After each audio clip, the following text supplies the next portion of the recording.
Hello everyone, and welcome to this month's project of the month for my decorative quilter and Total Quilter. This month we're going to be doing a cell phone holder all in the hoop, and it was designed for you by Rita Gizzard and presented by myself, Mark Garetz. I'm a National Floriani educator. As I always like to do before we get into the software and the construction details, I like to show you a picture of what the finished project is going to look like. So you can see the outside of it here. Inside is a cell phone, and we've got about a dozen credit card pockets inside, so you can keep your cell phone, your credit cards, licenses, etc. all in one nice handy holder. So let's go ahead and get started with the software section of this month's project. Now in the past we've done the project for both MDQ and Total Quilter, and we've presented the Total Quilter part in these videos, but the MDQ section you had to refer to the printed instructions to see what to do for the variations for that piece of software. This month's project, however, works the same in both pieces of software. So those of you with MDQ and those of you with TQ or Total Quilter, you can both follow along with this month. So if you haven't done it already, go ahead and get a new blank page, and we do that by clicking on the new page icon right here. And your grid is going to look probably something like this. But we need to get our grids and our view and everything all set up the same, so we're all on the same page. So normally the way I have you do that is come up here and right click on the ruler bar to get that window and start changing our view properties. But instead what we're going to do is do that today with our program preferences icon, which looks like the little gear here. So go ahead and now hover over that and click it, and then what we're going to do is come to our environment tab and click it, and you just want to make sure that you are in inches mode, and you can tell that you are if this says inches up here as well.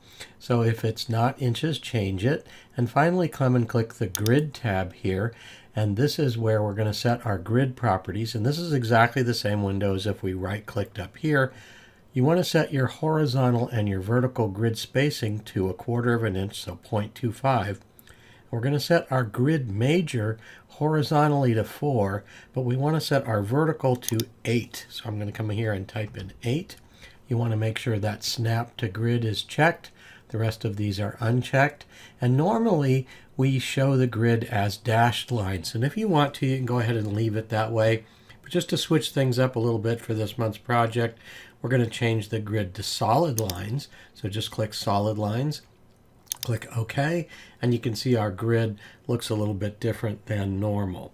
The next thing we want to do is select our thread chart. So the way we're going to do that is come right down here to our thread chart selector and click it, and we're going to get a variety of thread charts to choose from, and I want you to choose Floriani Cotton. So go ahead and click on the one that says Floriani Cotton. Now that's not because we actually want you to use Floriani cotton thread for this design. In fact, what we want you to use is normal Floriani poly embroidery thread. But the reason we chose cotton for our thread palette is it's only got 15 colors in that palette down here, and it makes it easier to find the colors that we need to switch back and forth between the colors as we do that. So the next thing we're going to do is input our placement line for our credit cards. To do that, you want to come up here to your Run Stitch icon and click it.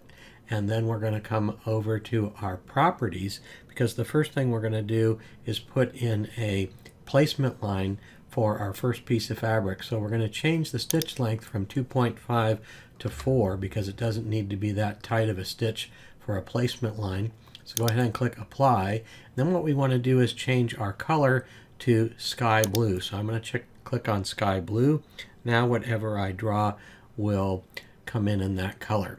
Now we are going to make a box now, so we're going to start drawing. Now because we have snap to grid turned on, whatever we click will end up snapping to the intersection wherever two grid lines cross. So what you want to do is you want to come down 3 boxes along this -4 line here. So find -4 up here, come down past this first grid line here and go down 3 boxes and click. Then we're going to come over almost all the way over to this 4, but instead we're going to come 1 box short, so we're going to come right here. Then we're going to come all the way down to this major grid line down here and click. We're going to come back over to this major grid intersection and click, and finally back up to our starting point and click, and then we are going to right click on our mouse to lock those stitches in. Now I realize that's hard to see, so I'm going to turn on 3D mode here so you can see the stitches. And our box, when we are done, should be 7 3/4 inch wide and 3 1/4 inch tall. And if you want to verify that, you can look right up here at the top, and you'll see, since it's the only thing we have, you'll see 7.75 and 3.25 inches.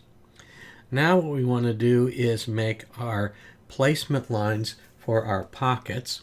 So we're going to come back and select our Run Stitch tool.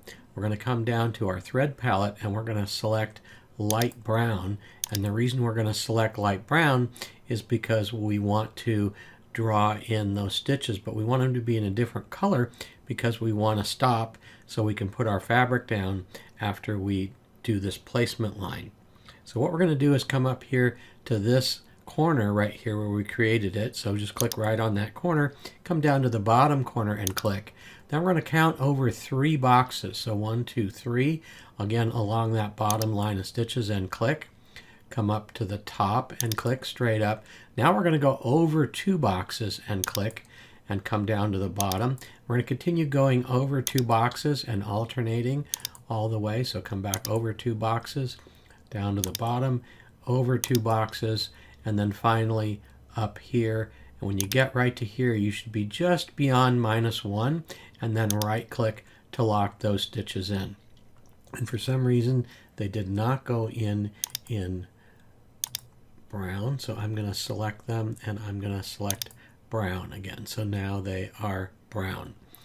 And the next thing we're going to do is do our tack down stitches for the credit card pockets. Now, since this is actually sewing them down, we're going to reselect our Run Stitch tool. We're going to come back over here to our stitch properties, change our stitch length now back to 2.5 because we want a nice tight stitch for this, and click apply. And we're going to click the black color. So we're going to come down here and click black. What we're going to do is we're going to start right here just beyond this set of stitches, so right here at -1, and we're going to click here at this intersection and come all the way down and click, and we are going to right click to lock those black stitches in. And then we're going to select light gray or charcoal here, and we're going to come over, skipping this stitch line, so come over 2, click at the bottom, come up to the top, and then right click to lock those in. So we're going back and forth between black and charcoal. So now we're going to go back to black, and you can either select this one down here or this one here. It's going to do the same thing.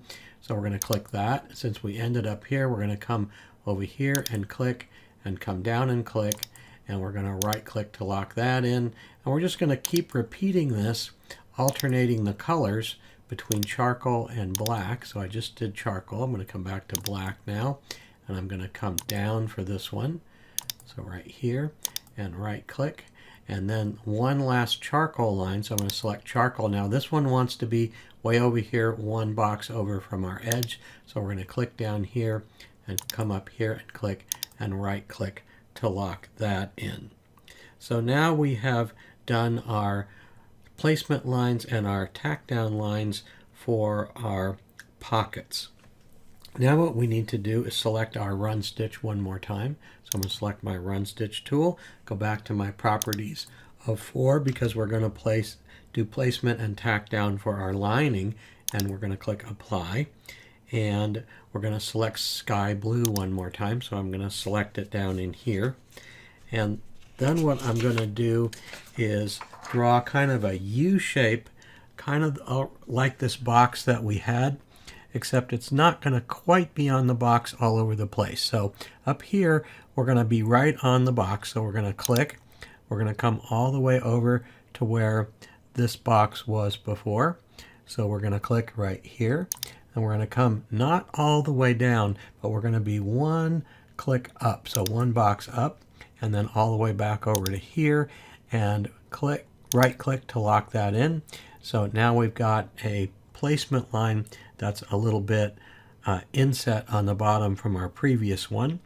Now we're going to go back to our run stitch tool. So I'm going to click it one more time, come back over, set our stitch length to 2.5 and click apply. And we're going to go to our black color. So I'm going to select it up here this time. And we are going to draw a line in right one tick below the top. So we're going to start over here and click. And we're going to come all the way over to the edge and click. And we're going to right click to lock that set of stitches in. And now we're going to kind of come back the other way, but we're going to choose charcoal. We're going to come one box up from our last set of stitches, click right here, come all the way over to here, and then right click to lock those stitches in.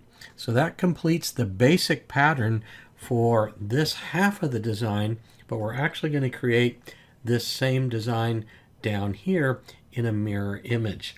So we're going to do that the easy way. We're going to come over to our sequence view and select all items, and we're going to make a copy of it, and then we're actually going to paste it to get a second copy. Now it's right over the top, so you can't actually see it, but over here in my sequence view you can see we've added a whole nother set of stitches, and conveniently they're selected for us.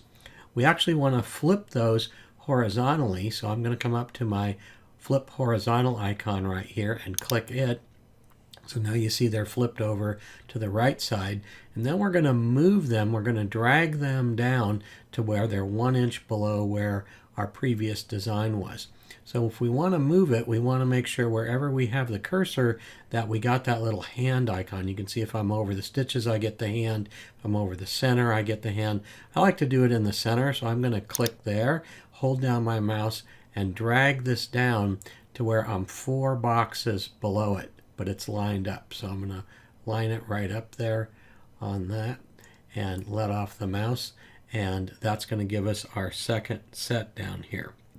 Now all we need to do is we need to save this. So we're going to come up and click our save icon, and where we want to save it is in our Floriani Designs folder. So I'm going to come here to my C drive, and I'm going to go to Floriani, and I'm going to go to Designs. Oops, I didn't click right. Designs, there we go. And I'm going to come down to MDQ Project. I'm going to find the December folder, which is right here. And you should have a December 2017 folder. So you want to double click that. Now you'll have some files in yours. I don't have any yet. But we're going to come down here to our file name window, and I'm going to type in inner cell phone holder, and it's going to save it in the WAF format by default, which is what I want. So I want to save the WAF version, and then what you need to do is you actually need to save this again in your machine format. So we're going to come up here and click File, Save As this time, and we are going to change the format from WAF. Click the drop down and choose the machine format that you have. Now I happen to have this Baby Lock Brother multi-needle, so I'm going to choose that format to save it in, and I'm going to click save, and that will put the stitch file there. Now we need to start our second design, which is going to be for our outer design part of the project. So I'm going to click the new page icon to get a new design window. And this time we want to change what our grid looks like. So we're going to come back up here to our program preferences, the gear icon, go to our grid settings. We're going to leave everything the same, except what we're going to change is our grid major. So we want our grid major horizontal to be 15 and our vertical to be 17, and then click apply. So that's going to give us a much bigger set of purple lines. So you can see that they've gone out quite a bit. In fact, out so far that we actually are zoomed in rather, too close. So we need to see these 4 boxes in here in their entirety. So to do that, I'm going to come up and change my zoom or my view ratio from 100% to 75%. And now I can see the 4 boxes in here, and that's perfect. We're going to come back and click our run stitch icon, and we're going to come to our properties again, since we're going to create a basting stitch. Set that to 4 and click apply. And now what we're going to do is we're going to draw a box around all of these 4 major grid boxes. So I'm going to start up here at the left and click, come all the way over here and click, come down to here and click. Again, you can see I don't have to be real precise with this because I have snap to grid turned on. Finally back up to where I started and click, and then right click to lock those stitches in. Again, hard to see, so I'm going to turn on 3D mode, and I should have changed those to sky blue in the beginning. I apologize, so I'm going to do that now.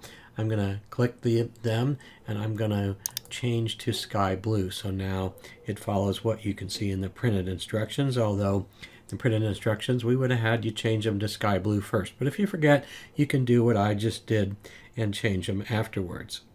So what we're going to do now is we're going to select everything, which happens to already be done because I had to change the color. And we're going to make a copy of this. So we're going to click copy up here, our copy icon, and then we're going to paste a new copy. So now they're both in sky blue. We want this one to be in light brown. So I'm going to click light brown, and now we've got a second run in light brown. But this, instead of being just a straight run, we want this to be the tack down for our batting. So I'm going to change this from a single run to a motif run. So I'm going to change it to a motif, and I'm going to select motif number 205. So I'm going to scroll up a little bit, and I want to set all my pattern, motif, and stitch length parameters all to 7 millimeters. So I'm going to change to 7, 7, and 7, and click apply. And that's going to give us a nice tack down stitch, which is going to hold our batting in place. Now what we're going to do is come back to our sequence view, click our first item again. We need some more copies of it, in fact a couple, so we're going to click copy, and then we're going to click paste and paste. So now what we're going to do is select this item that we just created, the third set of runs, by clicking the top level here. And what we want to do is make them a different size. So we're going to come to our properties box. We're going to go to the transform tab, and what we want to do is set the width to 7.75. Before we change anything though, make sure that maintain aspect ratio is unchecked and that inches is checked. So we want to go to 7.75, so I'm just going to change that one. And we want our height to be 9 inches, so I'm going to change that to 9. And then we're going to click apply to lock those changes in. So now the stitches are a little bit bigger. We're going to come down to our third set of runs here, in fact the last run in our sequence view, and just select it. And we're going to change its color to wine. So we're going to come over here to the wine color and change it. And what we're going to put in now is some advanced stippling stitches. This also gives us an opportunity to show you one of the cool new features that we got in the program in the latest update. So come down here to your advanced stippling, one click, and click it, and that's going to give us a chance to choose our first stipple pattern, because one of the things that got added that we're going to show you is that we now allow mixed stipple patterns. And so the first one I'm going to choose is stipple number 8. So once I do that, that's going to put in that pattern. And before we change anything, take a look at how this looks. We're going to come over here to our properties box, and you'll see that what we've added here is something called mixed stippling patterns. And so what you can do is click the mixed pattern, and that's going to allow us to select a second pattern. And what it will do is alternate between pattern 1 and pattern 2. Now for pattern 2, we're going to choose stipple 6, which is this one. And we're going to change our pattern size a little bit. We're going to go up to 17.9. So I'm going to change to 17.9 and click apply. And when I do that, you'll see that now I have a completely different look for how that stipple pattern looks, quilting pattern that we're going to use for our design. And you can see how much cooler that looks than just a straight stipple pattern. Now feel free to experiment with any of them. You can use any for 1 or 2, any one that floats your boat for this design. But if you want to make it just like we made this one, you want to use 8 and 6 with a pattern size of 17.9.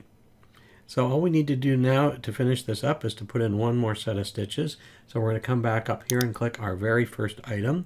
We're going to make a copy of it. So we're going to click copy and paste. And then in our properties box, we're going to come over here and change it from a single run to a double run. And the reason we're going to do that is because this is what's going to sew the whole project together. And we're going to change our stitch length back to 2.5. And we're going to click apply. And that does it for this second half of the project. And what we need to do now is simply save it. So we're going to come up here to our save icon and click save. Should be in the same folder, but what we're going to do is call this the outer cell phone holder. Okay, so I'm going to click save. That's going to save it in the WA format. Last thing we need to do is come here and click File, Save As, and we're going to change again to our machine format. Again, I'm going to use this multi-needle PES 9 format because that's the machine I have. See, here's the problem we just saved, but this one's going to get automatically the name of outer cell phone holder. So I'm going to click Save, and that completes the software section for this month's cell phone holder project. So let's go over the materials that we require for this project. You're going to need some Floriani nylon no-show mesh stabilizer, some Floriani embroidery batting, some R&K embroidery perfection tape, that's the pink tape. You'll need some medium weight fusible interfacing, some Floriani embroidery thread, and some Quilter Select bobbin thread. You'll need two different hoops. Now you can just use one 8x10, but we're going to call for two different ones. So if you have an 8x8, use that for the first one. So that's a 200mm by 200mm hoop size, and an 8x10 or 200 by 240 minimum hoop sizes. And you'll need an R&K precision turning tool, a large decorative button, and optionally a 1/4 inch bias tape maker. So let's go over the fabric details for this project. For the inside section, you're going to need two 4-inch by 8.5 inch pieces for the pocket linings. You're going to need 10 3¼ by 6.5 inch pieces for the pockets, and two 3¼ by 7 inch pieces for the last pocket. So what we mean by this is most of the pockets are going to be one size, and two of the pockets are going to be a little bit bigger. And then you're going to need two 1.5 inch by 8.5 inch pieces for the small side strips, two 5-inch by 8.5 inch pieces for the large side strips. On the outside section, you're going to need one 8.5 by 10 inch piece for the exterior, one 8.5 inch by 11 inch piece for the lining, one 7/8 inch by 16 inch piece, or one 1¾ by 8 inch piece, or an 8 inch pre-made bias tape piece for the button loops. So next you'll want to cut your batting to exactly 7.5 inch by 8.5 inches. Cut two pieces of the interfacing to 3.5 by 7.5 inches. Center and fuse the interfacing to the wrong side of the pocket lining pieces, and then fold the credit card pocket pieces in half with the wrong sides together. The folded pockets will end up being 3¼ inch squares, except the two last pocket pieces, which are 3¼ by 3.5 inch. So now we're going to prepare our bias strips to make our button loop. So if you're going to be using a bias maker, you want to run the 7/8 inch by 16 inch strip slowly through the bias maker and use high heat and steam when pressing it. You'll want to fold that strip in half, raw side to raw side. So you're going to fold it along the short side. So you're folding it so the short side meets the short side. And then sew a narrow seam on both sides of the strip. But if you don't want to use a bias maker, or you don't have one, you can fold the 1¾ by 8 inch strip in half lengthwise, wrong sides together, press, then open it out. Fold one side into the center crease and press. Repeat it for the other side. Fold it back in half and press, and then sew a narrow seam on both sides of the strip. Or you can, like me, use pre-made bias tape. Next, you'll want to fold the strips as shown in the two pictures here, and then sew across the triangular tip along the bottom. Now, before we embroider, it's important to note that some of the color changes in this design are there to make the machine stop between the steps so we can put our fabric and batting pieces down, etc. In fact, most of them are there for that. You have the option of leaving in the same thread, or you can change it back and forth if you want, but personally I'd leave the same thread in. However, if you have a multi-needle machine, you'll want to make sure you use its machine controls to insert the stop commands to make sure that the machine stops between colors when it's supposed to.